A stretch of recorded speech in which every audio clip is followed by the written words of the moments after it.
They told me there was $847,000 in my retirement account.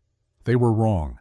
When I pulled the audit report at 2:15 in the morning, staring at the glowing screen in my kitchen, the number read $9,300. And the man responsible for draining nearly everything I had worked for, everything I had saved to leave for my granddaughter, had been serving this family for 180 years. My name is Dr. Cordelia Thatcher. I'm 42 years old. I've been a trauma surgeon for 16 years, a military physician before that. I've held dying men in my hands in Fallujah and Baghdad. I've made decisions in 30 seconds that determined whether a soldier went home to his family or went home in a flag-draped box. But nothing in 2 tours of Iraq, nothing in a decade and a half of emergency medicine prepared me for what I discovered that Tuesday night in New Orleans. Because the embezzlement, the missing money, that was just the beginning. What came after what I learned in the 48 hours that followed didn't just threaten my financial future. It threatened to kill the only family I had left. The rain was coming down hard that night, the kind of rain that hammers the old mansions in the Garden District like fistfuls of gravel thrown by an angry god. Inside Ravenscroft Plantation, the silence was thick enough to choke on. Expensive silence. The kind that comes from 240 years of wealth of power of secrets buried so deep they've turned to oil beneath the foundation. I was in the medical suite on the second floor updating patient records. My patient. Singular. Because I didn't work at Oxner or Tulane anymore. I worked for him, for Nathaniel Ravenscroft, contract physician. $50,000 a month paid like clockwork for the past 2 years in exchange for my discretion and my availability. 24 hours a day, 7 days a week, no questions asked. Most people would call that a golden handcuff. I called it survival. Because 2 years ago, when my daughter died and I became the sole guardian of her 10-year-old daughter Wren, I needed more than a hospital salary could provide. I needed the kind of money that could cover experimental treatments for a child born with what the doctors called idiopathic paralysis of the lower extremities.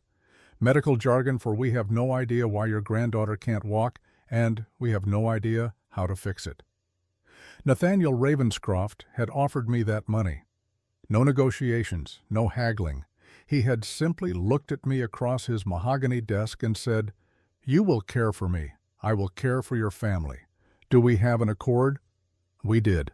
What I didn't know. What I couldn't have known at the time was that Nathaniel Ravenscroft wasn't just wealthy. He wasn't just powerful. He was something else entirely. Something that shouldn't exist. Something that had walked this earth for 380 years. He was a vampire. The vampire king of the Deep South, to be precise. And I was his personal physician. The phone on my desk rang at 3:17 in the morning. The sound cut through the silence like a scalpel through skin. I picked it up on the second ring. "Dr. Thatcher." My voice was steady, professional. I'd been woken up by emergency calls for 16 years. This was routine. "Doctor!" The voice on the other end was not routine. It was Aldrich Grimshaw, the estate manager, the man who had been with the Ravenscroft family since before the Civil War. His voice was smooth-cultured, with the faintest trace of an English accent that had somehow survived nearly 2 centuries in Louisiana. "I apologize for the late hour. There's been an incident. Mr. Ravenscroft requires immediate medical attention." I was already moving toward the medical bag I kept packed by the door. What kind of incident? Gunshot wound, silver ammunition, chest cavity, left side. My blood went cold. Not because of the injury. I'd treated dozens of gunshot wounds. But because of the specification. Silver. Silver doesn't kill vampires. That's Hollywood nonsense. But it does something worse. It burns them from the inside out. It prevents them from healing. A silver bullet lodged near a vampire's heart is the equivalent of a slow, agonizing death. "I'll be there in 4 minutes." I hung up.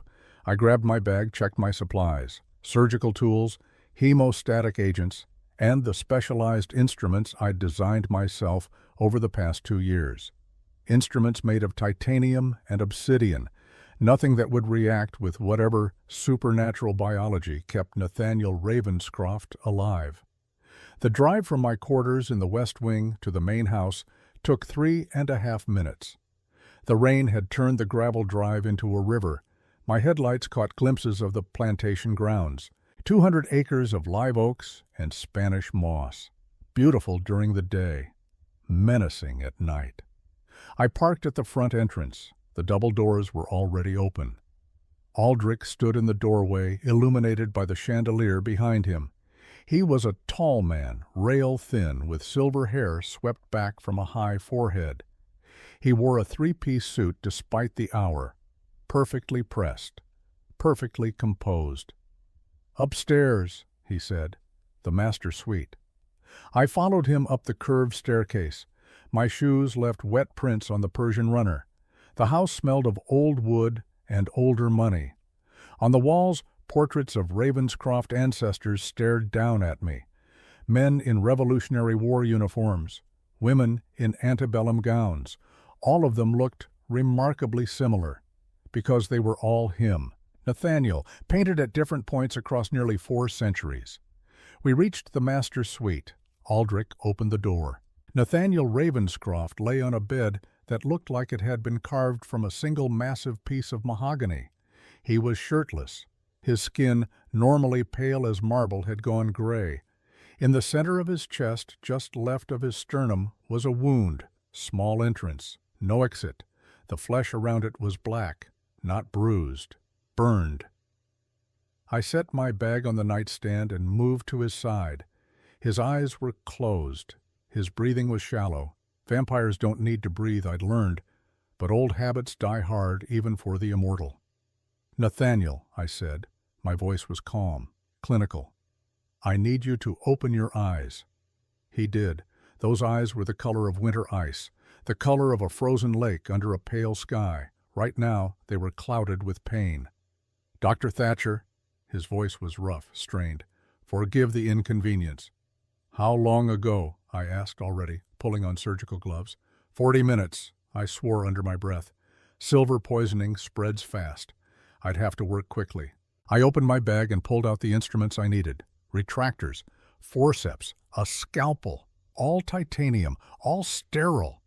I'd done this procedure twice before. Both times Nathaniel had been shot during what he called territorial disputes. Both times I'd removed the bullets and saved his life. This was different. The burn pattern was worse. The bullet had gone deeper. "This is going to hurt," I told him. "It already does." A ghost of a smile crossed his face. "Proceed." I made the incision. His blood was darker than human blood, thicker. It didn't pump like human blood either. It moved like cold syrup. I widened the wound with the retractors. The smell hit me. Burnt meat. Sulfur. My stomach turned, but my hand stayed steady. I could see the bullet. It was lodged against his third rib, pressing against the pericardium. Another half-inch, and it would have pierced his heart. That wouldn't have killed him. But it would have put him in a state called torpor, a coma that could last decades. I worked the forceps into the wound, carefully, slowly.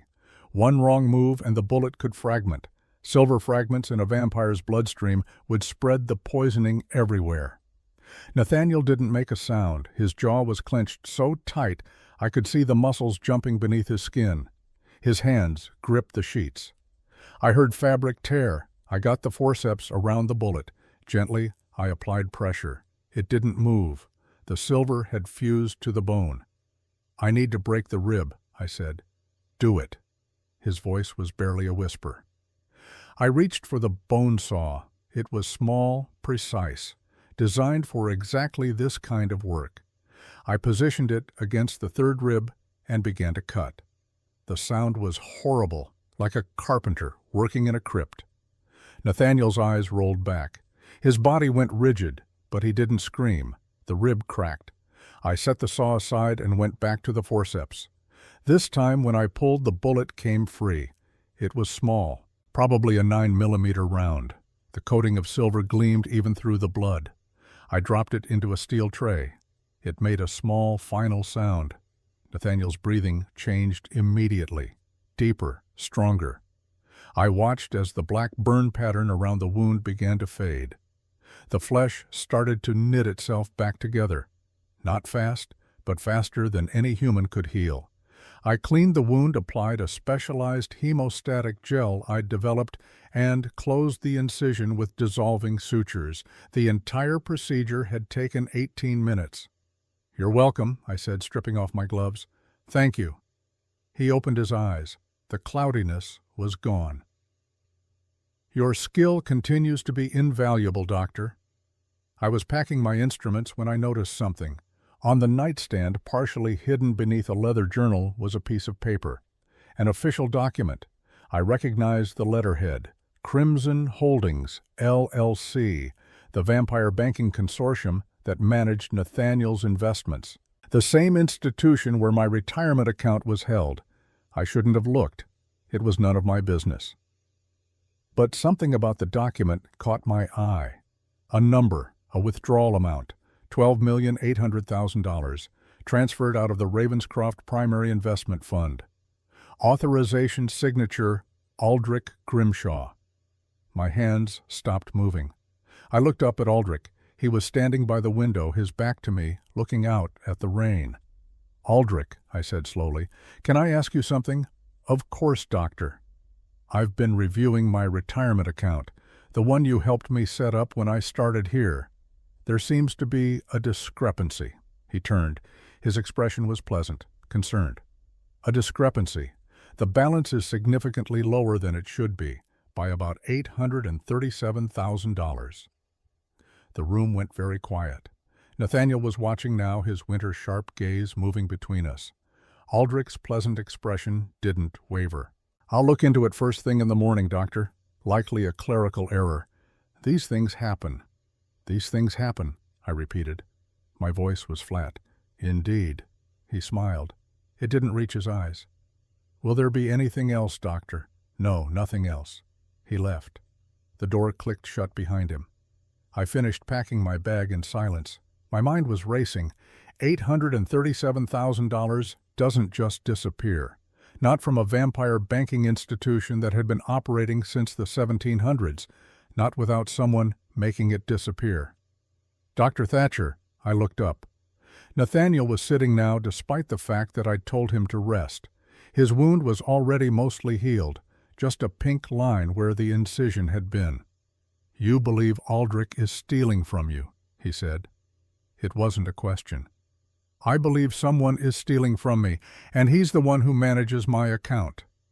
Nathaniel's expression was unreadable. "Aldrich has been with my family since 1843. He has never given me cause to doubt his loyalty." 180 years is a long time to be loyal," I said. "It's also a long time to learn how to hide things." We looked at each other. In that moment I realized something. Nathaniel Ravenscroft might be a vampire. He might be nearly 400 years old. He might have wealth and power that most people couldn't imagine. But he was still a man who trusted the wrong people, just like my father had. I left the main house at 4:30 in the morning. The rain had stopped. The sky was starting to lighten in the east, gray dawn creeping over the bayou. I drove back to my quarters, but I didn't go inside. Instead, I went to my office. The small building near the gardens where I kept my medical records, my research, my files.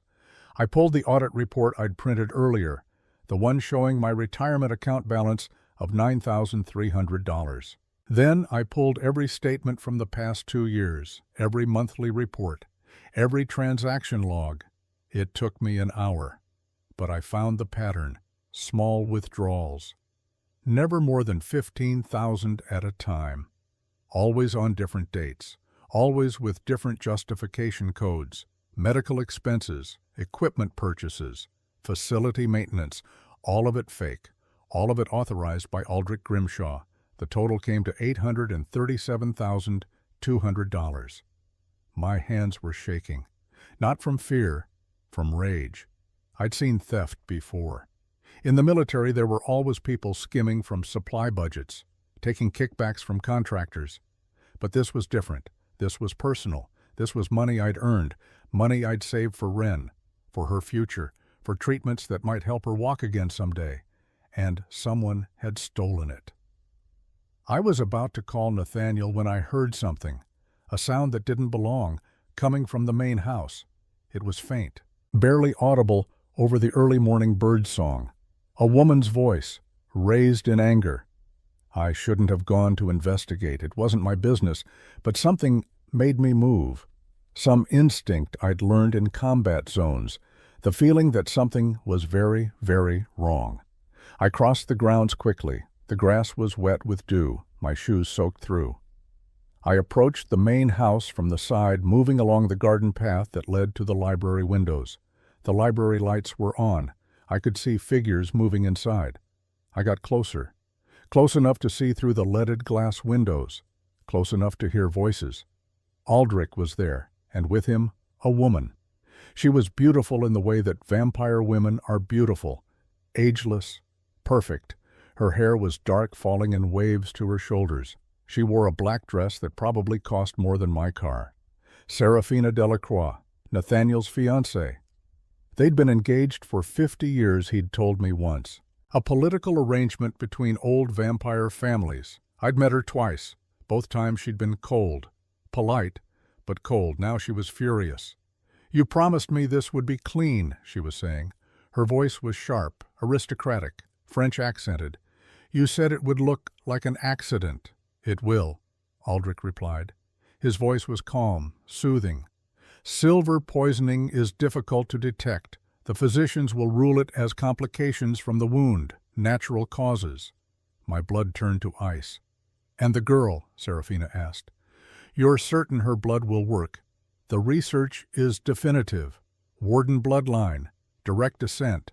Her blood is the only key that will open the Crimson Vault. Wren." They were talking about Wren. I pressed closer to the window. My heart was hammering so hard I was afraid they'd hear it. Aldrich moved to the desk. He spread out a map.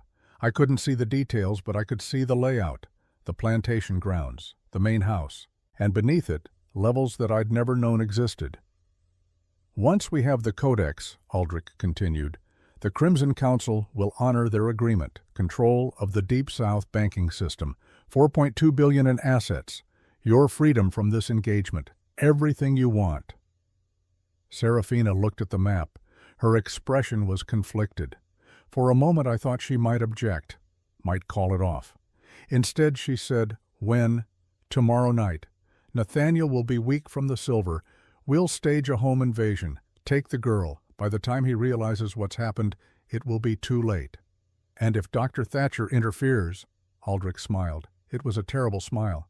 "She won't, because she'll be dead." I stepped back from the window. Too fast. My foot caught on a garden stone. I stumbled. My hand slapped against the window frame. The sound was loud in the pre-dawn quiet. Inside the library, both heads whipped toward the window. I ran. I didn't think. I didn't plan. I just ran. Back across the gardens, back toward my quarters. Behind me, I heard the library door slam open, heard footsteps. I reached my office, slammed the door, locked it. My hands were shaking so badly I could barely work the deadbolt. I had to think, had to figure this out. They were going to kill Nathaniel. They were going to take Wren. They were going to kill me. And I had no way to stop them. Or did I? I grabbed my phone. Started to dial Nathaniel's private line. Then stopped. Who could I trust? Aldrich ran the entire estate, the security, the staff, everything. If I called Nathaniel on the house line, Aldrich would know, would intercept it. I needed help, real help, the kind that couldn't be bought or intimidated. I thought about calling the police, then dismissed it. What would I tell them? That I'd overheard a vampire conspiracy? They'd think I was insane. There was only one option, one person who might understand, who might help. My father, Colonel Robert Thatcher, retired. Officially.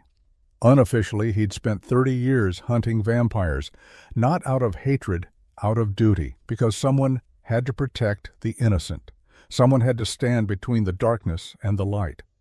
I'd rejected that life, rejected him, told him I wanted nothing to do with his crusade. That was 15 years ago, We hadn't spoken since, but he was the only one who would believe me, the only one who might know what to do.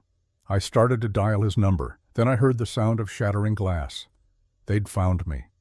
I grabbed my medical bag, not because I thought I could fight, but because it was the only weapon I had. Surgical scalpels, trauma shears, better than nothing. The office door exploded inward. Not slowly, not carefully. It simply burst apart the lock and hinges torn from the frame like paper. Aldrich stood in the doorway. His pleasant mask was gone. What stood there now was something old, something dangerous. "Dr. Thatcher," he said. His voice was different now, colder, harder. "You've seen something you shouldn't have. Stay back." I held up the scalpel. My hand was shaking. He laughed, actually laughed. "You're brave, I'll give you that. But bravery without wisdom is just another word for suicide." He stepped into the office.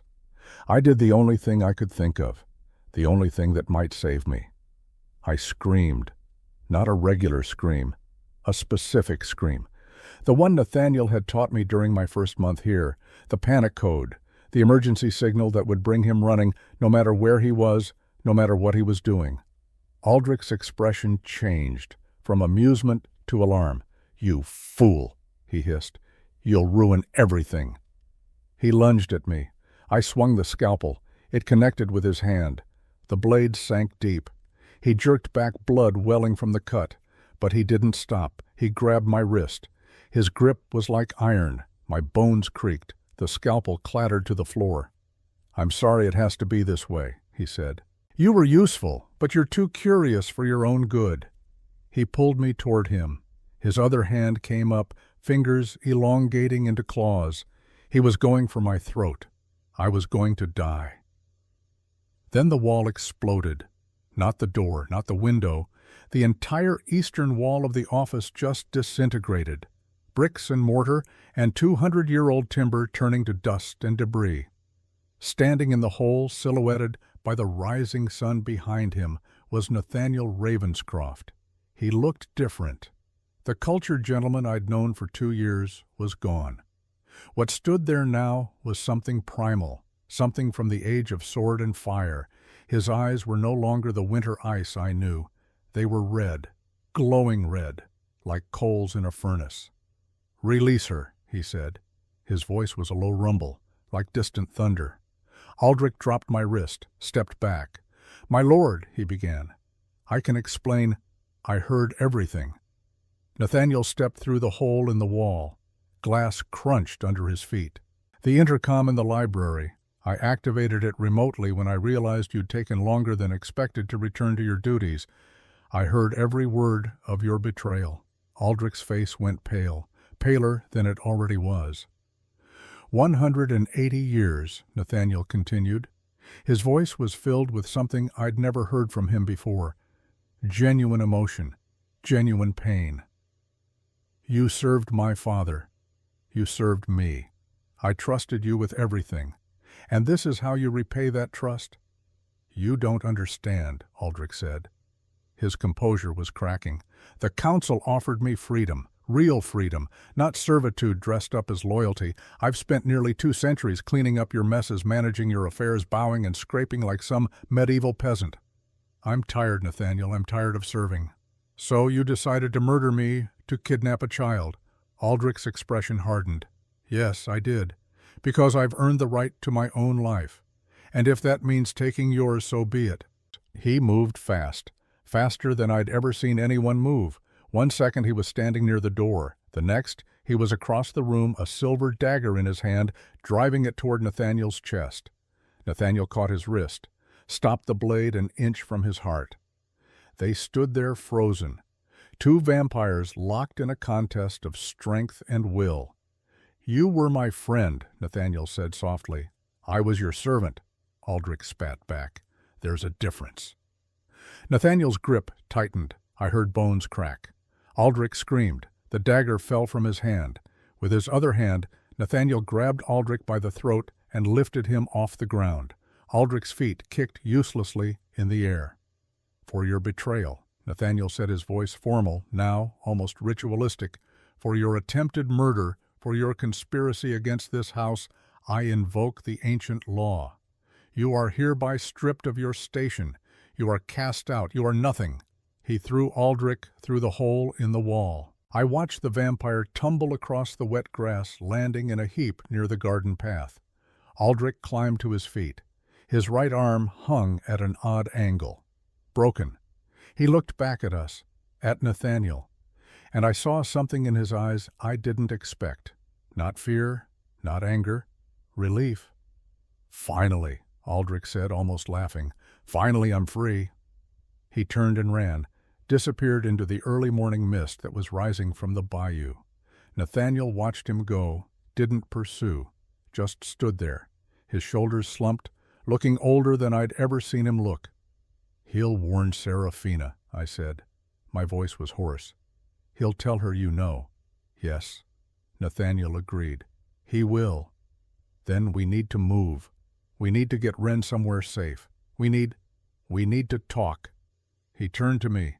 His eyes had returned to their normal winter ice, but there was something in them I'd never seen before. Vulnerability. "There are things you need to know, Dr. Thatcher. Things I should have told you from the beginning." "Like what?"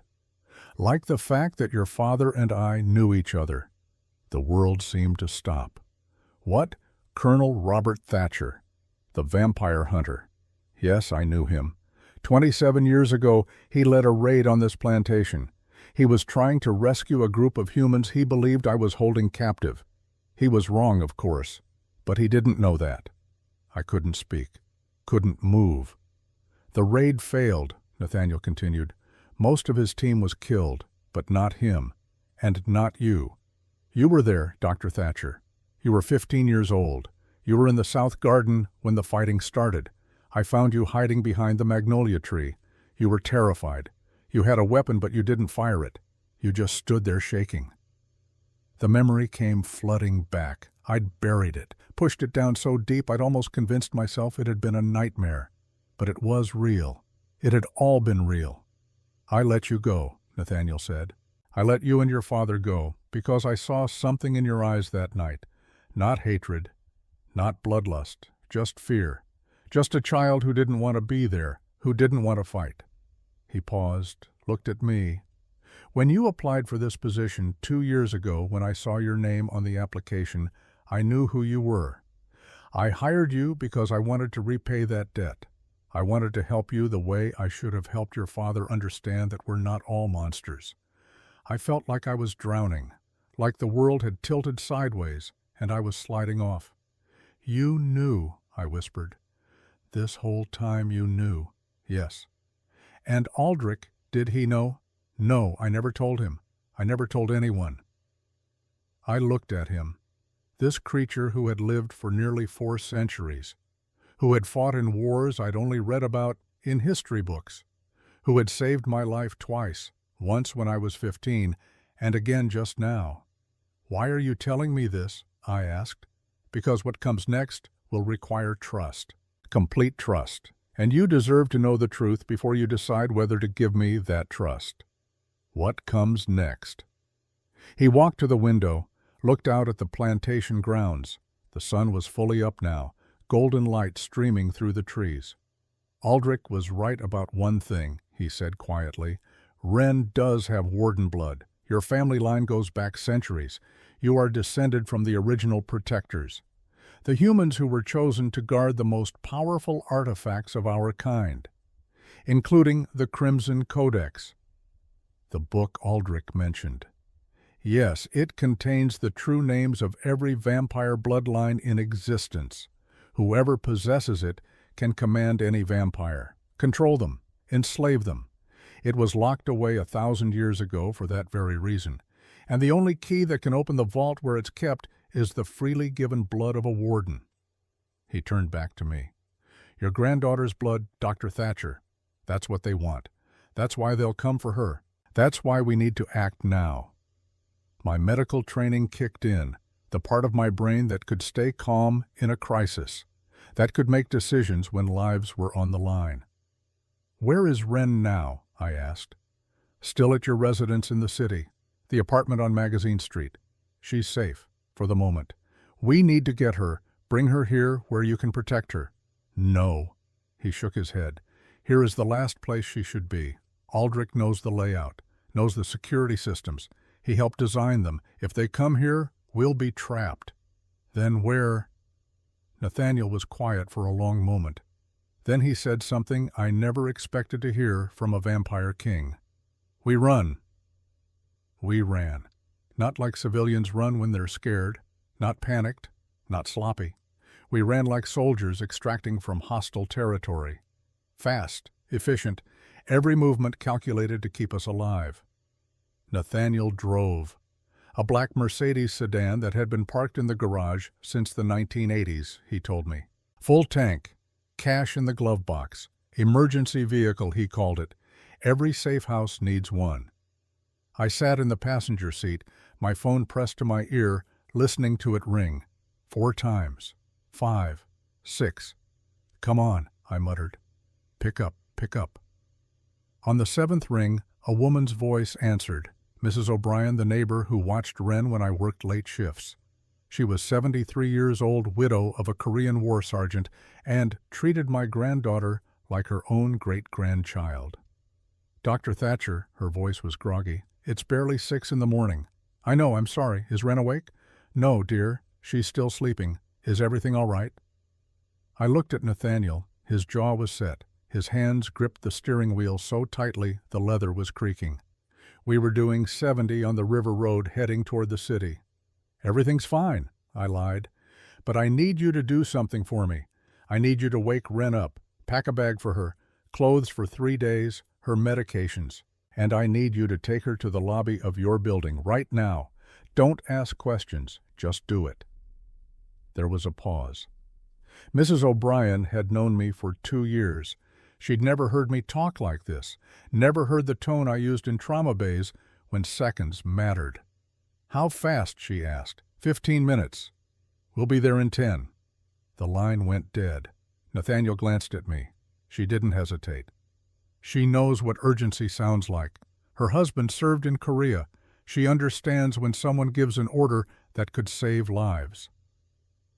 We made it to Magazine Street in 23 minutes. Nathaniel parked 2 blocks away in the shadows beneath an oak tree. The sun was fully up now. New Orleans was waking up. I could smell coffee from the cafe on the corner, hear the streetcar rattling down St. Charles Avenue. Normal life. Continuing like nothing was wrong. "Wait here," I said, reaching for the door handle. Nathaniel's hand shot out, grabbed my wrist. Not hard, but firm. "No," he said. "We go together. You'll be exposed. Daylight. People will see you. I don't care what people see. What I care about is keeping you alive long enough to reach your granddaughter." I looked at him. Really looked at him. The wound in his chest was completely healed now. Not even a scar, but something else was wrong. His skin had a gray undertone. His movements were slightly slower than normal. "The silver," I said, "it's still in your system." "Yes." "How much longer before it's completely purged?" 6 hours, maybe 8. "Can you fight?" He smiled. It wasn't a pleasant smile. It was the smile of a man who'd been fighting for nearly 4 centuries. "Dr. Thatcher," he said quietly, "I fought at Yorktown with a bayonet in my gut. I fought at Shiloh with half my face blown off. I can fight now." We got out of the car. The apartment building was a converted shotgun house. 3 stories, wrought iron balconies, faded yellow paint. Mrs. O'Brien lived on the 2nd floor. I climbed the exterior stairs 2 at a time. Nathaniel followed. The door opened before I could knock. Mrs. O'Brien stood there, a tiny woman with steel gray hair and eyes that had seen too much. Behind her, sitting in a wheelchair by the window, was Wren. My granddaughter looked up. Her face lit up when she saw me. "Grandma." She started to roll toward me, then stopped. Looked past me at Nathaniel. Her expression changed, not to fear, to curiosity. "Who's that?" she asked. "A friend," I said. I crossed to her, knelt down, hugged her tight. She smelled like lavender shampoo and the peppermint tea Mrs. O'Brien made her drink every night. "We're going on a trip, sweetheart." "Where?" "Somewhere safe." Wren pulled back, looked at my face. She was 10 years old, but she'd always been perceptive. Too perceptive. She could read people better than most adults I knew. "You're scared," she said. I'd never lied to Wren. Never. Even when the doctors told me she'd never walk, even when her mother, my daughter, died in that car crash. I'd always told her the truth. "Yes," I said, "I am. But I'm going to keep you safe. I promise." She nodded. Didn't argue, didn't cry, just nodded. Mrs. O'Brien handed me a backpack. 3 days of clothes, her medications, some books, and her father's dog tags. I took the backpack, looked at the old woman. "Thank you." "Whatever's happening," Mrs. O'Brien said, her voice low, "you come back. You hear me? Both of you come back. We will." We made it back to the car without incident. I lifted Wren out of the wheelchair, settled her in the back seat. Nathaniel folded the wheelchair, put it in the trunk. As we pulled away from the curb, I saw Mrs. O'Brien standing on the balcony, watching us go. She raised one hand, a small wave. I didn't wave back. I was too busy watching the mirrors. "Where are we going?" Wren asked from the back seat. She'd found the old cassette player in the armrest, was fiddling with it. Nathaniel and I looked at each other. "Lafayette Cemetery," he said. I blinked. The graveyard, not just any graveyard. Neutral ground, the oldest treaty site in New Orleans. No vampire or wolf can commit violence there without bringing down the wrath of every supernatural faction in the South. "And you think that will stop Aldrich?" "No, but it will slow him down. And it will give us time to find someone who can help." "Who?" "An old friend." Lafayette Cemetery No. 1 sits in the heart of the Garden District. 44 acres of above-ground tombs, mausoleums that look like small houses' crypts covered in ivy and thyme. It's beautiful in a haunting way, the kind of beautiful that reminds you that everyone ends up in the same place eventually. Nathaniel parked on Washington Avenue. The cemetery gates were locked. It was too early for tourists. He got out, walked to the gate, and simply pulled. The chain snapped like thread. The gate swung open. "Subtle," I muttered. I carried Wren. She was light, too light. 10 years old, and she weighed maybe 60 pounds. The doctor said it was because her muscles weren't developing properly, because she couldn't walk, couldn't exercise, couldn't build the strength that other children her age had. But I knew the truth now. It wasn't atrophy. It was something else, something supernatural, something sealed. We walked through the cemetery, past the tomb of the chess champion, past the wall of society tombs, past the memorial to the yellow fever victims. Nathaniel led us to the back corner, to a mausoleum that looked older than the rest. The stone was dark with age. The name carved above the door was worn almost smooth. "O'Sullivan," I read. "Bartholomew O'Sullivan," Nathaniel said. "But everyone calls him Bart." He knocked on the stone door. 3 times. A pattern, not random. For a long moment, nothing happened. Then I heard it. A sound from inside the tomb. Movement. Heavy footsteps. The stone door, which must have weighed 500 pounds, swung open. The man who stood there was huge. 6'4" at least, built like an old-growth oak tree. He had gray hair cut military short, a face carved from granite, and eyes the color of winter fog. He wore jeans, a flannel shirt, and dog tags around his neck. He looked at Nathaniel, then at me, then at Wren in my arms.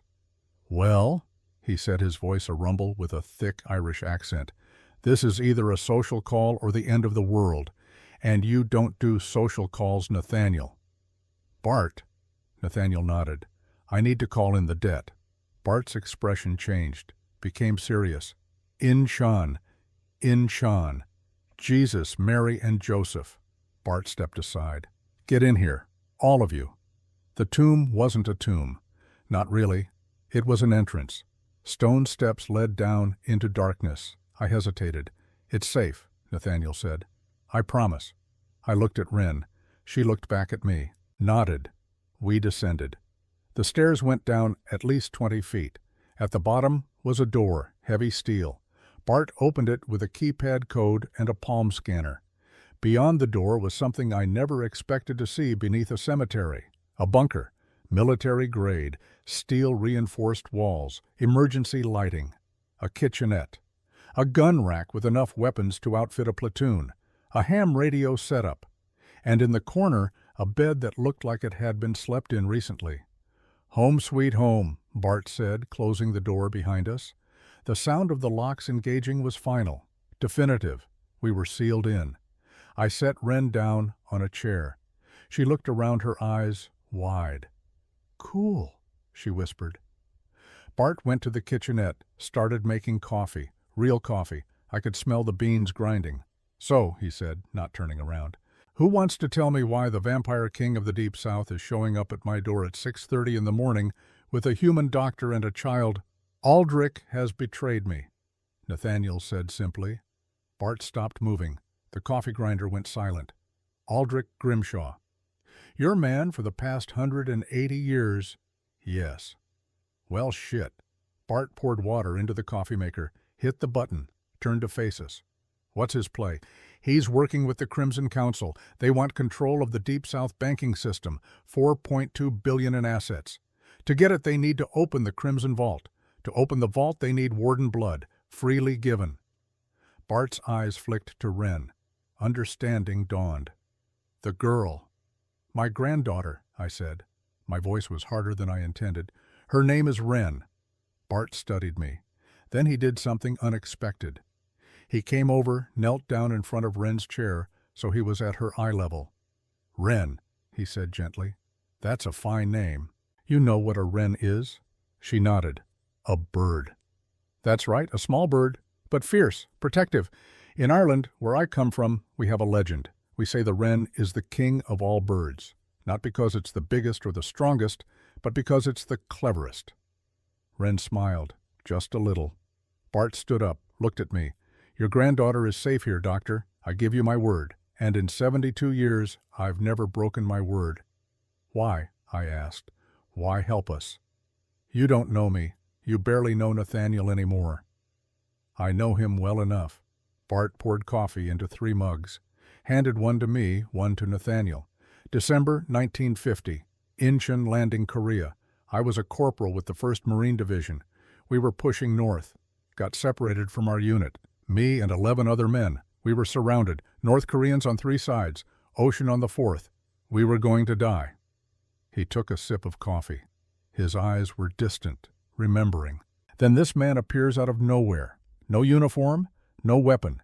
Just walks into the middle of a firefight like he's taking a Sunday stroll. I thought he was crazy, or suicidal, or both. Nathaniel was quiet, listening to a story he already knew. "He killed 23 enemy soldiers in 4 minutes, Bart continued. "Didn't use a gun, didn't need one. Moved like nothing I'd ever seen, like death himself. When it was over, he helped us back to our lines. Disappeared before we could thank him." "You never saw him again?" I asked. "Oh, I saw him again. 3 weeks later. I'd been wounded. Shrapnel from a mortar. Field hospital, middle of the night.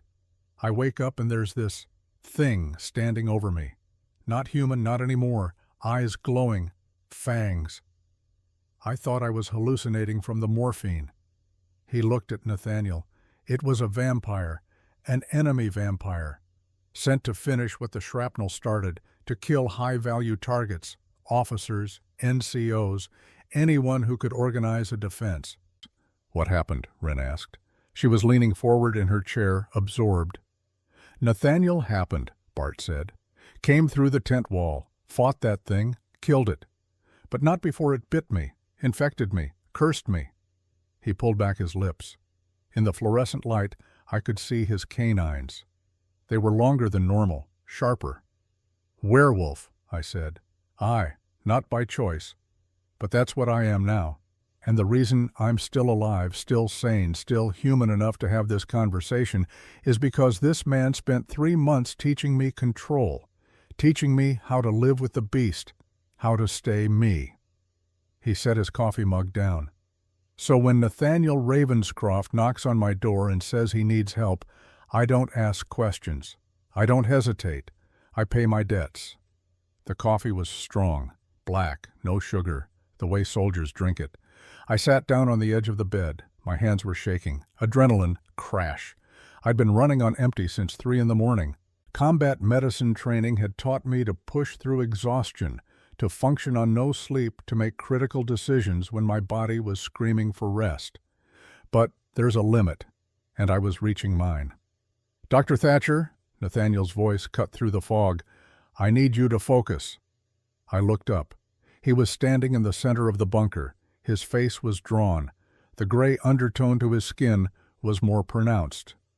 "You're getting worse," I said. "The silver is spreading, slower than it would in a younger vampire, but spreading nonetheless." I stood up, went to my medical bag. I'd grabbed it on the way out of the plantation. Habit. Never leave without your tools. "I can help," I said. "There's a chelation agent I developed. It binds to heavy metals, helps flush them out of the system faster." "That won't work on me." "Why not?"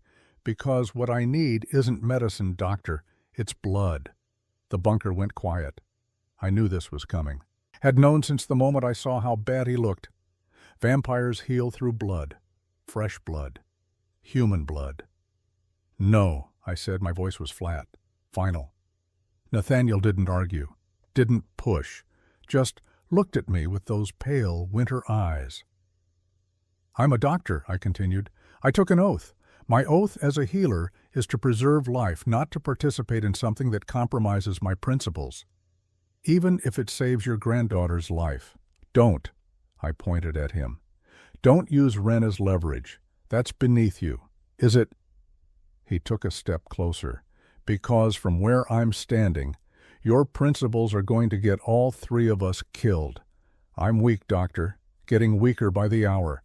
When Aldrich comes, and he will come, I won't be strong enough to protect you, won't be fast enough, won't be deadly enough. Then we find another way. There is no other way." His voice echoed in the confined space. Ren flinched. Bart moved slightly, positioning himself between Nathaniel and the girl. A protective stance. Nathaniel saw it, took a breath, forced himself to calm down. "I apologize," he said quietly. "That was inappropriate." I walked to the corner of the bunker, pressed my forehead against the cool metal wall, tried to think. The oath I'd taken. The promise I'd made to heal, not to harm. But what is harm? Is it harm to refuse treatment that could save lives?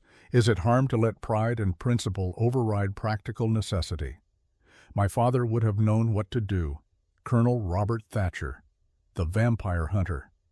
He'd spent 30 years making impossible choices, balancing duty against morality, protection against compassion. He'd chosen duty every time, and it had killed him. I turned around, looked at Nathaniel. "I have conditions," I said. He waited. "First, we save Ren. That's the priority. Before anything else. Before your revenge. Before your political maneuvering. Before everything." "Agreed." "Second, you don't feed from my neck. Wrist only. I need to maintain some professional boundary here." "Agreed." "Third, Ren doesn't see it. We do this away from her. I don't want her traumatized." "Of course." I looked at Bart. "Is there another room?" He nodded, pointed to a door in the back corner. "Storage room, soundproof." I picked up my medical bag, walked to the storage room. Nathaniel followed. Before I closed the door, I looked back at Ren. She was watching me with those two perceptive eyes. "I'll be right back, sweetheart," I said. "I know, Grandma." I closed the door. The storage room was small, maybe 8 by 8. Shelves lined with MRE's bottled water ammunition, a single light bulb hanging from the ceiling. I set my bag on one of the shelves, pulled out antiseptic wipes, a tourniquet, gauze. "That's not necessary," Nathaniel said. "It's necessary for me." I sat down on a crate, rolled up my left sleeve.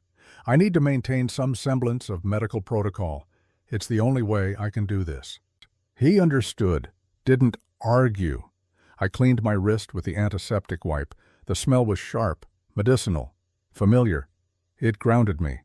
Nathaniel knelt in front of me, took my hand gently. His skin was cold, always cold, but not unpleasant. "This will hurt," he said. "At first. I've been shot twice and stabbed once. I can handle pain. This is different." Before I could ask what he meant, he bit. The pain was instant, sharp, like 2 needles of fire punching through skin and vein. I gasped, nearly pulled away, but then something else happened. The pain transformed, became something warm, liquid. It spread up my arm across my shoulder, into my chest. Not pleasant exactly, but not terrible either. And then I felt it. The bond. It was like a door opening in my mind, a connection I hadn't known was possible. Suddenly I could feel Nathaniel, not physically, emotionally. I could sense his hunger, his guilt, his desperation. And beneath it all, something else, something older. A loneliness so profound it was almost crushing. Nearly 4 centuries, alone. My eyes opened. I hadn't realized I'd closed them. Nathaniel was watching me. His eyes were no longer winter ice. They were red, glowing faintly in the dim light. Blood, my blood, stained his lips. But he pulled back, stopped feeding. "Why did you stop?" I asked. My voice sounded distant, dreamlike. "Because I can feel you too," he said quietly. "And what I feel is fear, not of me, of losing yourself, of crossing a line you can't uncross." He was right. That's exactly what I felt. He wiped his mouth with a handkerchief. The blood was already fading from his lips. And I could see the change. His skin had color again. The gray undertone was gone. His movements were fluid, strong. "Thank you," he said. I didn't respond, just bandaged my wrist with gauze, rolled my sleeve back down. We sat there in silence for a moment. "What you felt," I finally said. "The loneliness. Is it always like that? Always? Nearly 400 years. 380 years of watching everyone I care about grow old and die, of forming connections only to have them severed by time, of being the last one standing." I looked at him, really looked at him, not as a patient, not as an employer, but as a person. "Is that why you hired me?" I asked. "Because you remembered that 15-year-old girl who didn't shoot you, because you thought maybe, just maybe, I could be someone who understood?" "Yes." The honesty was unexpected, painful in its simplicity. "Well," I said, standing up, "I hope I don't disappoint you." We returned to the main room. Bart was showing Wren the ham radio, explaining how it worked. She was asking questions. Good questions. Technical questions. She looked up when we entered, studied my face. "You okay, Grandma?" "I'm okay." She nodded, went back to the radio. Nathaniel walked to the gun rack, ran his fingers along the weapons. "Bart, I need to know what resources you have, what weapons, what intelligence on Aldrich's movements." "Resources plenty, intelligence none. I've been off the grid for 3 years, ever since the treaty shifted and the wolves lost territory in the 9th Ward." "The treaty shifted," Nathaniel frowned. "I wasn't informed." "That's because your boy Aldrich negotiated it without telling you, gave up wolf territory in exchange for vampire banking concessions. We lost 2 square miles of hunting ground." I saw Nathaniel's jaw tighten. "When, 2 years ago, right around the time you hired the good doctor here." The pieces were falling into place. Aldrich had been planning this for years, slowly, methodically, positioning himself, making moves, building alliances. "He's been embezzling from me for 3 years," Nathaniel said quietly. $12.8 million. I thought it was going into offshore accounts, retirement planning. "It probably was," Bart said. "His retirement planning. The Crimson Council doesn't work for free. They want their cut, and $12 million is a hell of a down payment." Nathaniel turned to me. "Your retirement account. When did the withdrawals start?" I'd memorized the dates. 28 months ago. Right after I hired you. He closed his eyes. He saw you as a threat, someone who might notice discrepancies, someone with medical training who could detect if I was being slowly poisoned. "Have you been?" I asked. "I don't know, but I intend to find out." The ham radio crackled to life. Static, then a voice. "To all supernatural factions in the New Orleans region, this is a priority alpha message from the Crimson Council. Be advised that Lord Nathaniel Ravenscroft is wanted for questioning regarding violations of treaty law. Any information regarding his whereabouts should be reported immediately. Harboring him will be considered an act of war. Message repeats. Bart switched it off. Well, he said. That escalated quickly. They're moving faster than I expected, Nathaniel said. Aldrich must have convinced them I'm already neutralized. Are you? Bart asked. Not anymore. He flexed his hands. I could see the strength returning. The blood had worked. But I need more information. I need to know their next move. Before anyone could respond, I felt it.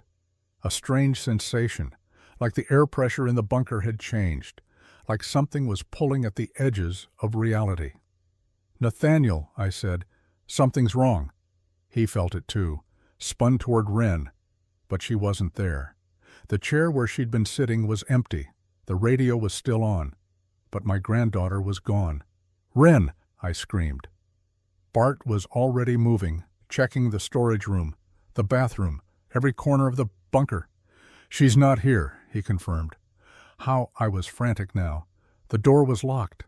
We were all here. How could she just disappear? Nathaniel walked to the chair, knelt down, touched something on the seat. When he stood up, his fingers were glowing with a faint violet light. Portal magic, he said. His voice was tight with controlled rage. Someone opened a doorway, pulled her through. Aldrich doesn't have that kind of power, Bart said. No, but Seraphina does. But how did she find us? I demanded. This is neutral ground, a secret location. How?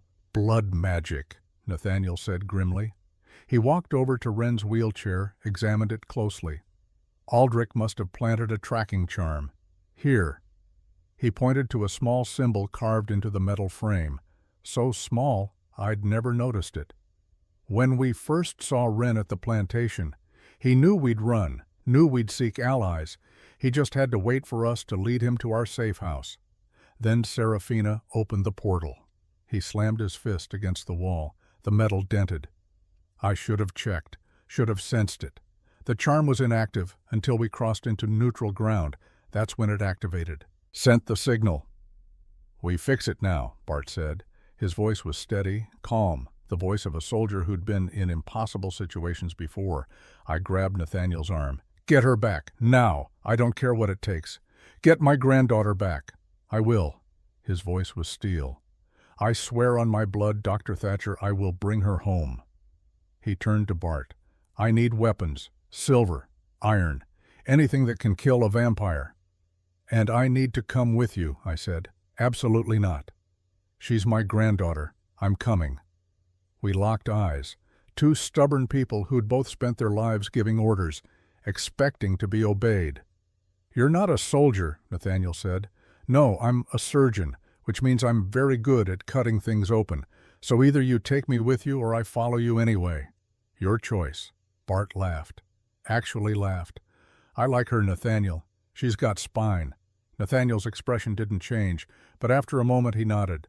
Fine, but you do exactly what I say. When I say, no arguments, no hesitation, lives will depend on it. Understood. Bart opened a locker, started pulling out weapons. He handed me a combat knife, titanium blade, balanced for throwing. You know how to use this, he asked. I was deployed to Fallujah for 14 months. Yeah, I know how to use it. He grinned. Doctor and a soldier.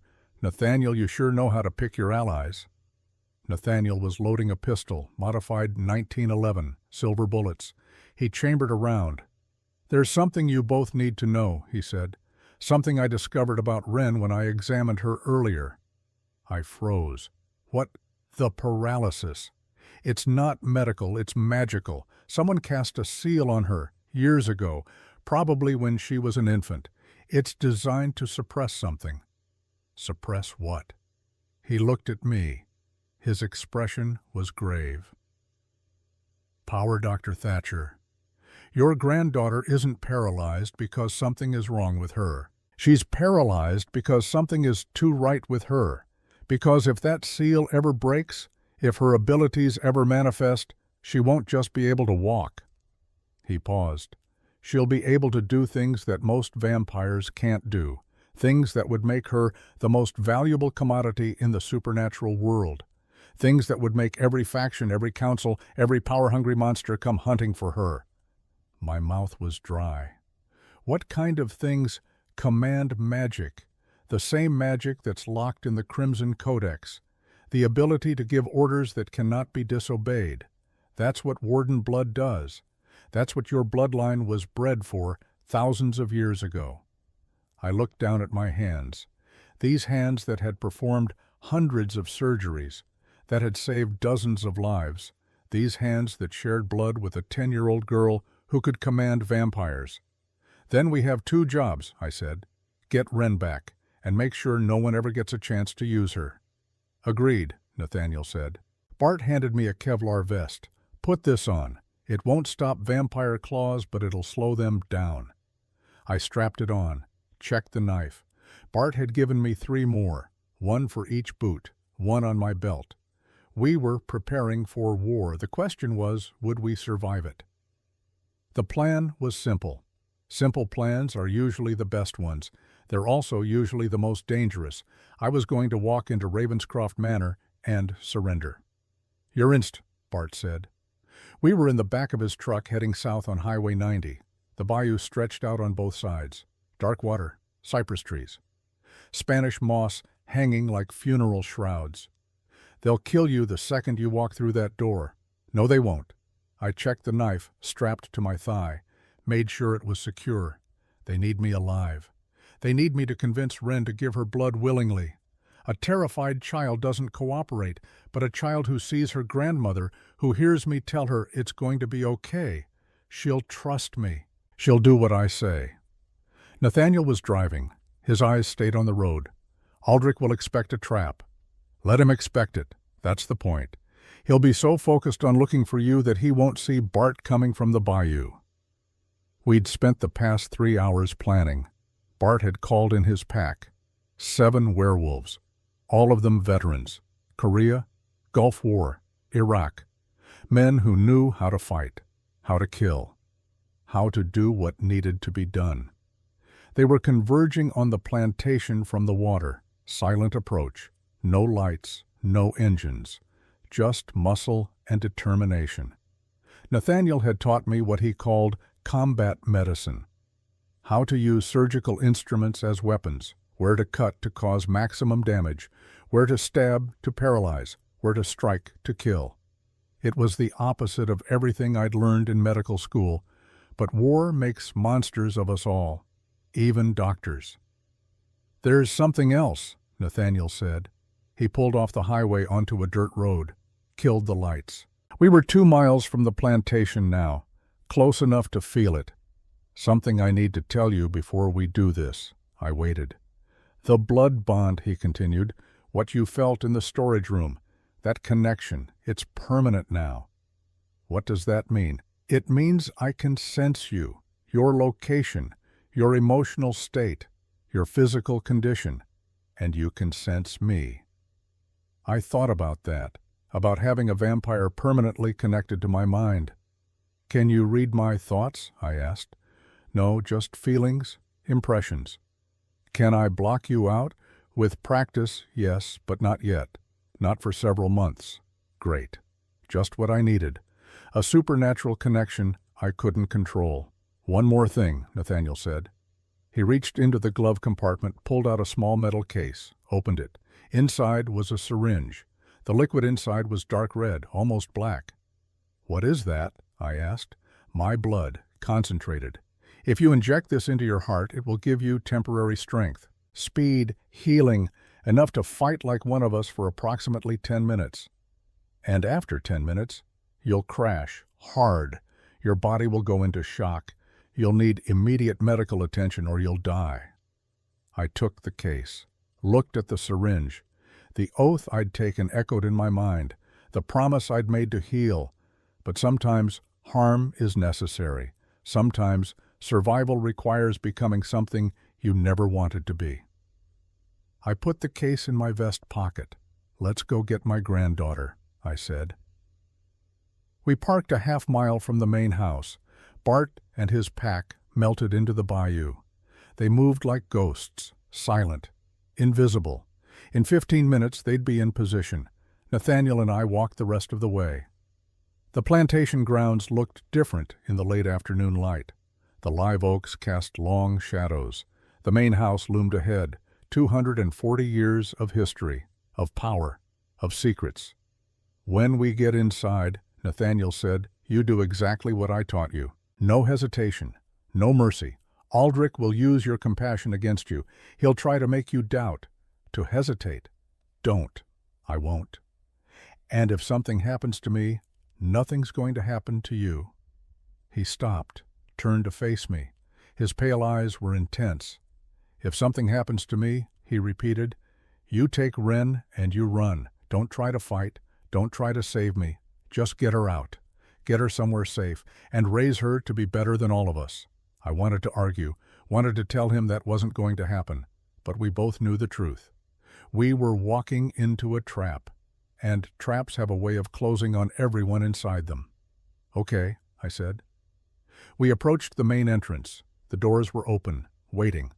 I walked through first. Nathaniel followed. The foyer was empty, silent, but I could feel eyes on us, watching, waiting. Aldrich, I called out. My voice echoed off the marble floors.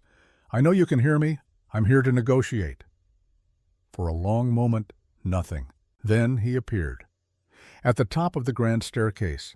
He looked different, more confident, more powerful. He'd changed clothes. Wore a suit now, expensive, perfectly tailored. Behind him stood Serafina. Her dark hair was pulled back. Her face was pale, expressionless. And between them in a wheelchair was Wren. My granddaughter looked small, fragile. Her hands were bound with silver chains, not tight enough to hurt, but tight enough to send a message. Grandma? Her voice cracked. She'd been crying. Every instinct I had screamed at me to run up those stairs, to grab her, to get her away from these monsters. But I held myself in place, stayed calm. Let her go, Aldrich, I said. You want Warden blood, fine. Take mine. I'm her grandmother, same bloodline, same power. Aldrich smiled. It was a terrible smile. An interesting offer, Dr. Thatcher, but unfortunately incorrect. You see, the Warden gift doesn't pass equally through all generations. It concentrates, builds. Your daughter had it, stronger than you. And Wren, he placed a hand on her shoulder. She flinched. Wren has it stronger than anyone in 3 centuries. Then what do you want? I want you to convince her to help me, willingly. No force, no coercion. Just a grandmother telling her granddaughter that everything will be all right if she does what I ask. And if I refuse, he pulled out a knife. Silver blade, pressed it against Wren's throat. Then I start cutting pieces off until you change your mind. Nathaniel moved. Faster than I could track. 1 second he was beside me. The next he was at the base of the stairs. Aldrich didn't flinch, didn't move the knife. Ah, Nathaniel, he said pleasantly, I was wondering when you'd join us. Feeling better, I see. The good doctor's blood worked wonders, didn't it? Let the child go, Nathaniel said. His voice was low, dangerous. Or what? You'll kill me. We both know you're too weak. That silver is still in your system. I can smell it on you. You might be able to walk, to talk, to pretend you're strong, but you and I both know the truth. Right now I could tear you apart with my bare hands. It was a bluff, had to be. Nathaniel had fed. He was strong again, wasn't he? But then I felt it through the bond, pain, weakness. The silver was still there, still burning. The blood had helped, but not enough, not nearly enough. What do you want, Aldrich? I asked again. He gestured down the hallway. Follow me, all of you. It's time you saw what this has all been about. We descended, down the main stairs, through the library, down another set of stairs. Stone now, old stone, older than the house above. The air grew colder, damper. I could smell mold, age, something else, something that made my skin crawl. We reached a corridor, obsidian walls, smooth, reflective. I could see my face in them, distorted, wrong. At the end of the corridor was a door, massive, made of the same black stone, carved with symbols I didn't recognize. "The Crimson Vault," Aldrich said. "Built 1,000 years ago by the First Vampire Council. Inside is the Codex, the Book of True Names. Whoever possesses it controls every vampire bloodline in existence." He pulled Wren's wheelchair forward, stopped in front of the door. "The lock is simple," he continued. "It requires blood, warden blood, given freely, placed upon the constellation mark." He pointed to the door. I could see it now. A carving, stars forming a pattern, phoenix rising, the same mark that was on Wren's shoulder. "Here's what's going to happen," Aldrich said. "Dr. Thatcher, you're going to tell Wren that she needs to give me her blood. You're going to explain that it's the only way to keep her safe. That once I have the Codex, I'll let you both go. She'll believe you, because children always believe their grandmothers. And if I don't, then I kill Nathaniel first. Slowly. Make you watch. Then I kill you. Also slowly. And then I take Wren's blood anyway. Forcibly. It won't open the vault, but I'll have fun trying." I looked at Wren, my granddaughter, 10 years old, terrified, but trying to be brave. "It's okay, Grandma," she said quietly. "You don't have to lie to me. I know what he's going to do." Aldrich frowned. "What?" Wren looked up at him. And for the first time since we'd entered this place, I saw something in her eyes that wasn't fear. It was anger. "You're going to try to use my blood," she said. Her voice was steady, clear. "But it won't work, because I'm not giving it freely. I'm never giving it freely. Child, you don't understand. I understand that you're a thief, that you stole from my grandmother, that you hurt people, that you're bad." Aldrich's pleasant mask slipped, just for a second, but I saw it, saw the rage beneath. "Serafina," he snapped, "cut the girl's hand, now." Serafina stepped forward. She had a knife, small, sharp. But she hesitated. I saw it in her eyes, doubt, conflict. She looked at Wren, then at the knife, then back at Wren. "Do it," Aldrich commanded. Serafina's hand trembled. The knife wavered. "I can't," she whispered. "She's just a child." "You weak, pathetic." He grabbed the knife from her hand, reached for Wren. That's when Nathaniel moved.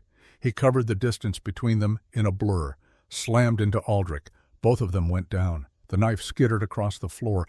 I ran to Wren, grabbed her wheelchair, started pulling her away from the vault door. Aldrich and Nathaniel were fighting, really fighting. Not the civilized combat I'd seen in movies. This was brutal, savage. They moved too fast to follow, crashing into walls, tearing chunks out of the stone. Nathaniel was stronger than I'd thought. The blood bond had worked better than he'd said. But Aldrich was right about one thing. Nathaniel was still weak, still poisoned. Aldrich got the upper hand, pinned Nathaniel against the wall, one hand around his throat, the other pulling out another silver knife. "You should have stayed in Rome," Aldrich hissed. "Should have enjoyed your last few days of peace, because this is how it ends. Not with glory, not with honor, just blood on stone and dust in the wind." He raised the knife. I didn't think, just acted. I pulled the syringe from my vest pocket, ripped off the cap with my teeth, and plunged it into my chest, right over my heart. The effect was instantaneous. Fire. Pure fire rushing through my veins. My heart hammered, once, twice, then started beating so fast it felt like a continuous vibration. The world sharpened. Colors became brighter. Sounds became clearer. I could hear Nathaniel's heartbeat, could hear Aldrich's, could hear Wren breathing behind me. I could hear everything. I moved, covered the distance to Aldrich in 2 steps. My hand closed around his wrist, the one holding the knife. I squeezed. Bones cracked. Aldrich screamed. The knife fell. I caught it with my other hand, spun, drove it into his shoulder, not to kill, to hurt.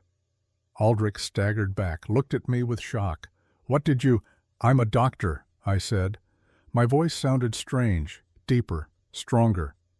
"I know exactly where to cut to cause maximum pain without causing death, and right now I'm very motivated to hurt you." I pulled the knife out. He screamed again. Nathaniel recovered, grabbed Aldrich, threw him down the corridor, away from us, away from Wren. "How long?" he asked me. I could feel it. The drug. the vampire blood. It was burning through my system, fast. 8 minutes, maybe less. Then we end this now. We advanced on Aldrich. He was on his hands and knees, blood dripping from his shoulder, from his mouth. But he was laughing. You think you've won? He looked up. His eyes were wild. You think this is over? He pulled something from his pocket, a vial, drank it. His body convulsed, changed. The wound in his shoulder closed. His eyes turned black, completely black. Berserker serum, Nathaniel breathed. His voice was filled with genuine shock. That was destroyed in 1847. The council swore they'd never recreate it. How? Aldrich grinned, blood dripping from his teeth. The Crimson Council keeps many secrets, old friend, and this one cost them $12.8 million to synthesize. The embezzled money. It had all been for this, for a weapon designed to kill vampire kings. Your money, my lord, your $12.8 million, every dollar you thought was safe in offshore accounts. It paid for my freedom. It paid for this. His body finished transforming. Muscles bulged, veins turned black beneath his skin. He stood up, taller now, broader, a monster wearing Aldrich's face. And now I'm going to tear you both apart. He charged. The fight that followed was chaos. Aldrich was faster now, stronger. The serum had turned him into something barely recognizable as vampire. I fought with the knives Bart had given me, cut where I could, dodged when I couldn't. The vampire blood in my system made me faster than any human should be, but not fast enough. Aldrich's claws raked across my chest. The Kevlar stopped them from going deep, but I felt ribs crack. Nathaniel tackled him from behind. They crashed through a wall, into another chamber. This one was filled with weapons, ancient weapons, swords, spears, axes. Nathaniel grabbed a long sword, silver blade, brought it down. Aldrich rolled. The sword struck stone, sparked. I was slowing down. I could feel it. The vampire blood was wearing off. My heart was starting to hurt, really hurt, like it was trying to beat its way out of my chest. 6 minutes. That's all I had left. Aldrich saw it, saw me weakening. He smiled. The doctor is dying. How poetic. He lunged at me. I didn't dodge, couldn't. My legs wouldn't move fast enough. But Serafina could. She appeared between us. Her hand shot out, caught Aldrich by the throat. No, she said. Aldrich's eyes widened. What are you doing? What I should have done 100 years ago. Her voice was shaking, but determined. I saw tears streaming down her face, tears I hadn't seen before.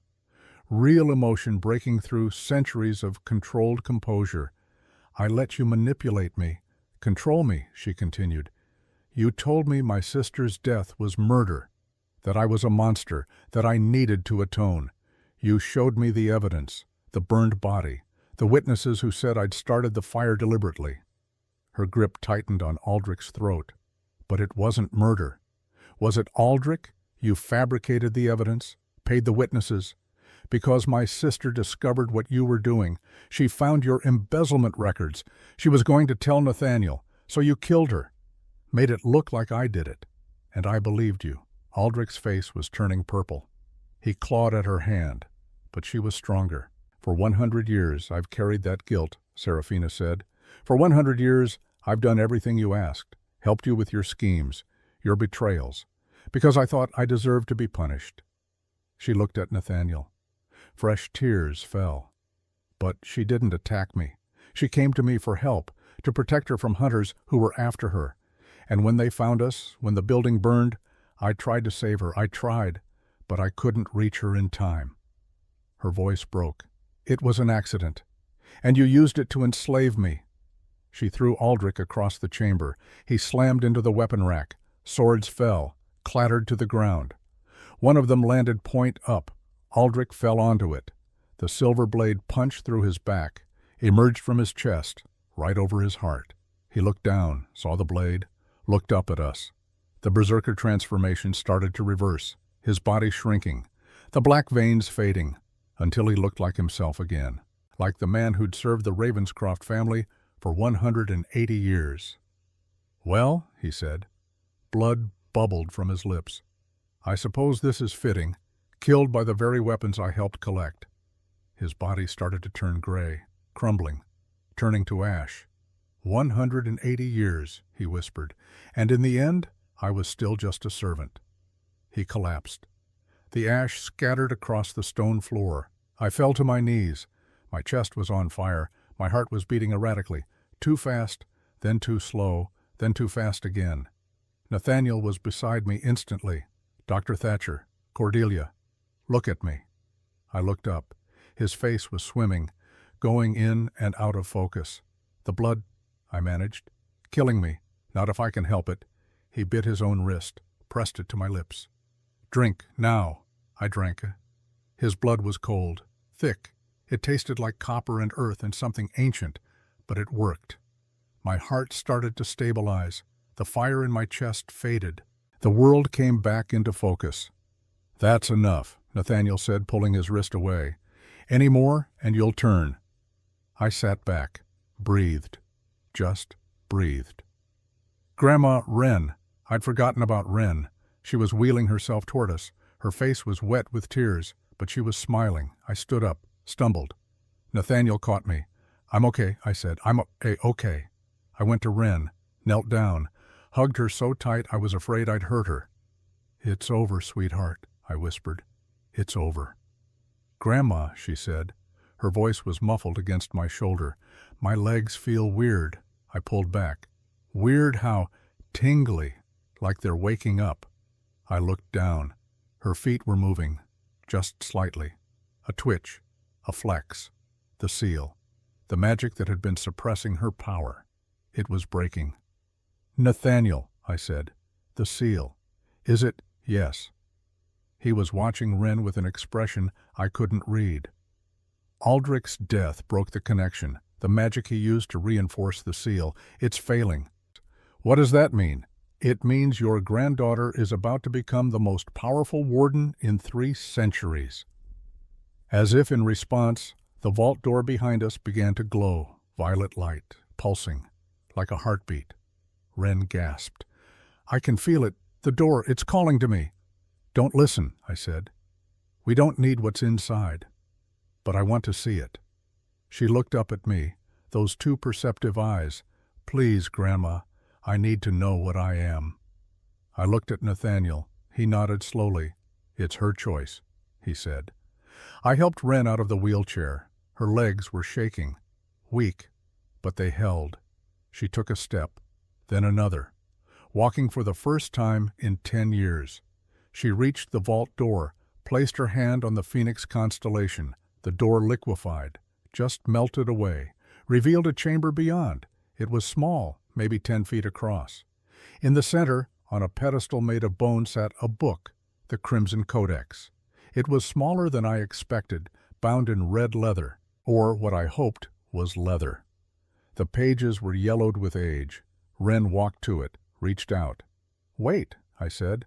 Aldrich said it burned him, that it rejected him. It won't burn me, Wren said. She sounded certain. I can feel it. It's mine. She touched the book. Light exploded. Not violet this time. Pure white. Blinding. I shielded my eyes. When I could see again, Wren was holding the codex. It was open. She was reading. What does it say? Nathaniel asked. Wren looked up. Her eyes were glowing, the same white light. When she spoke, her voice had changed. It echoed, resonated. It says the wardens were not created to serve vampires. She turned a page. We created you. 1,000 years ago. We were human mages, protectors. We made vampires to be our guardians, our soldiers against the darkness. She looked at Nathaniel. But the vampires forgot. They thought they were the masters, thought humans were food, thought power came from age and blood. Another page. The truth is simpler. Power comes from sacrifice, from choosing duty over desire, from protecting the weak instead of consuming them. She closed the book. The glow faded from her eyes. She was just Wren again, a 10-year-old girl holding a very old book. Aldrich tried to take it, she said quietly, but you can't take power. You have to earn it. She looked at me. You earned it, Grandma, when you gave your blood to save Nathaniel. when you fought Aldrich even though you were scared, when you chose to protect instead of to run." She held out the book. "It's yours." I stared at this ancient thing that had caused so much pain, so much death. "I don't want it," I said. "You don't have to want it. You just have to accept it." I took the codex. It was warm, alive almost. I could feel knowledge flooding into my mind. Names, bloodlines, connections, and I understood.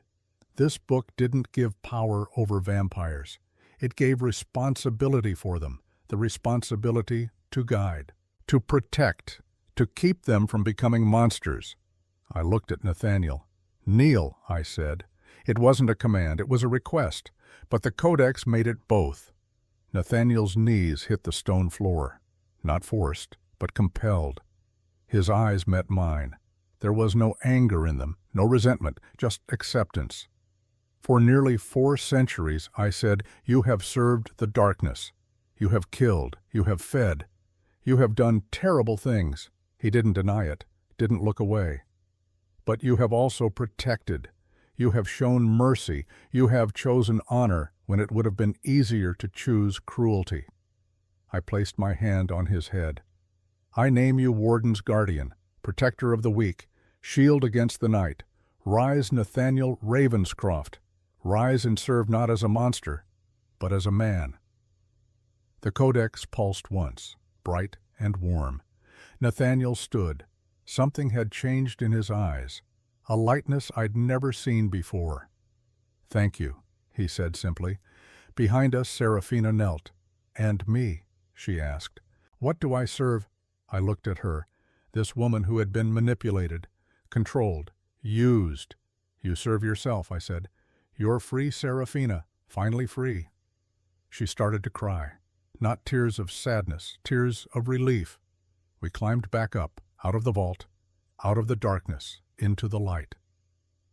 Bart was waiting in the main hall. His pack had secured the perimeter. No other threats, no other enemies. "Is it done?" he asked. "It's done?" I confirmed. He looked at Wren, saw her standing on her own 2 feet. "Well, I'll be damned," he said. "The little Wren learned to fly." Wren smiled, took a tentative step toward him, then another. Then she was running, actually running. She crashed into Bart's arms. He caught her, lifted her up. "Thank you," she said. "Thank you for helping my grandma. Any time, little one, any time." 3 weeks later, the Crimson Council sent a formal apology, a letter on cream-colored paper sealed with red wax. They claimed Aldrich had acted alone, that they knew nothing of his conspiracy. Nathaniel burned it without reading past the first paragraph. "Do you believe them?" I asked. We were in his study. Afternoon light streaming through the windows. "No, but proving their involvement would start a war, and we've had enough war." He was right, we had. The money, my $837,000, plus the full $12.8 million Aldrich had stolen, was recovered from accounts in the Cayman Islands. Nathaniel insisted I take it all. I insisted we split it. We compromised it became the founding endowment for what would become the Ravenscroft Thatcher Veterans Medical Center. Seraphina stayed for 2 months, helped with the renovations, taught Wren some basic self-defense, showed her how to control the warden abilities that were slowly manifesting. Then one morning, she was simply gone. A note on the kitchen table. "Gone to find my sister's grave, to say goodbye properly. Thank you for freeing me."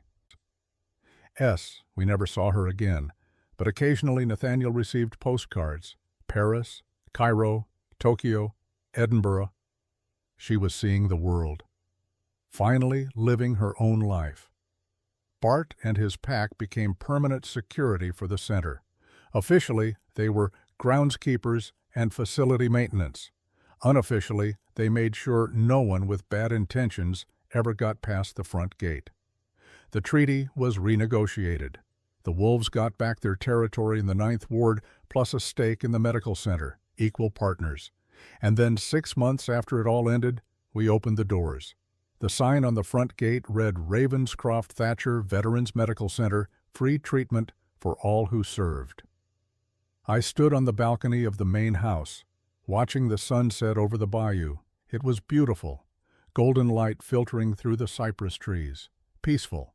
Below in the garden, Wren was practicing. Bart had given her a wooden practice sword, was teaching her how to fight, how to defend herself. She moved well, strong, fast. The seal was completely gone now. She was everything she was meant to be. And she was still just a kid. Playing, laughing, living. Nathaniel came out onto the balcony, handed me a glass of sweet tea. We'd made a rule, no alcohol on the premises. This was a medical facility now, a place of healing. He'd donated half the manor. I'd donated my expertise. Together, we'd created something good, something that helped people instead of hurting them. The first group of patients arrives tomorrow, Nathaniel said. 23 veterans, Gulf War mostly, some Korea. We're ready, I said. He looked at me. Are yous really? This is going to be hard, draining.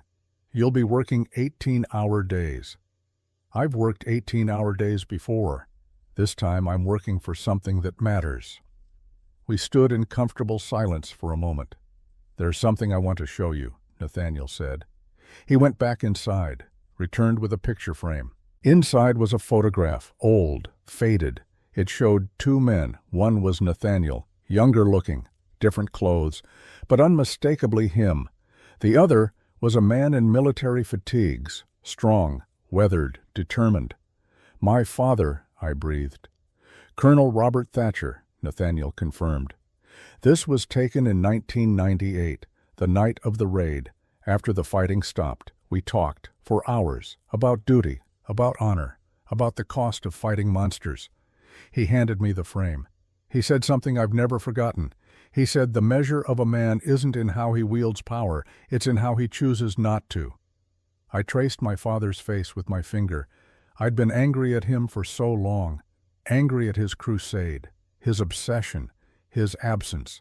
But I understood now. He hadn't been hunting monsters. He'd been protecting people, just like I was doing now. Thank you, I said, for showing me this. He would be proud of you, Cordelia, proud of the woman you've become, proud of the legacy you're building. Below, Wren laughed. She'd disarmed Bart, had the practice sword pointed at his chest. Yield, she demanded. I yield, I yield. Bart was grinning. You're getting too good at this. I smiled. Set the photograph on the balcony table.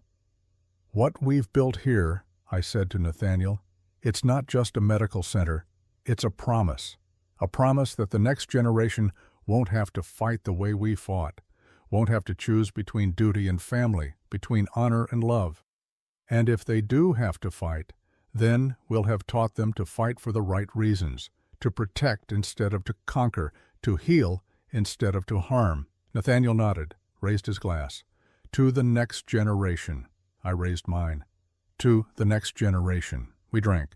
Sweet tea and sunset. Peace and promise. Somewhere in the study the Crimson Codex sat locked in a new vault. Sealed. Protected. Ready to be used if needed, but hoping it never would be. Because the greatest power isn't domination, it's not control, it's not command. The greatest power is the choice to protect, to serve, to sacrifice. My father understood that. Spent 30 years proving it. Nathaniel learned it. Spent nearly 4 centuries searching for it. And I had lived it. In surgery rooms in Iraq, in trauma bays in New Orleans, in a wine cellar where I chose to save a creature who turned out to be more human than most men I'd known. That's what I would teach Wren. Not how to command vampires, but how to lead by example, how to earn respect instead of demanding it, how to build instead of destroy. Because in the end, legacy isn't about what you accumulate. It's not about wealth or power or immortality. Legacy is about the people you lift up, the lives you touch, the difference you make. And as I watched my granddaughter laugh and play free from the chains that had bound her, I knew we had done something right. We had taken darkness and turned it into light. We had taken pain and turned it into purpose. We had taken a broken system and built something better. That was our legacy. That was our gift to the next generation, and it was enough. "Grandma," Wren called up, "come practice with us." I looked at Nathaniel. He smiled, nodded. "Go," he said. "I'll hold down the fort." I went down to the garden, took a practice sword from Bart, stood across from my granddaughter. She grinned, that fierce, clever grin. "Ready?" she asked. "Ready," I said. We began. And somewhere above us, I like to think my father was watching, smiling, proud of the soldier his daughter had become, proud of the legacy we were building together, because sometimes the greatest battles aren't fought with weapons, they're fought with choices, and we had chosen well.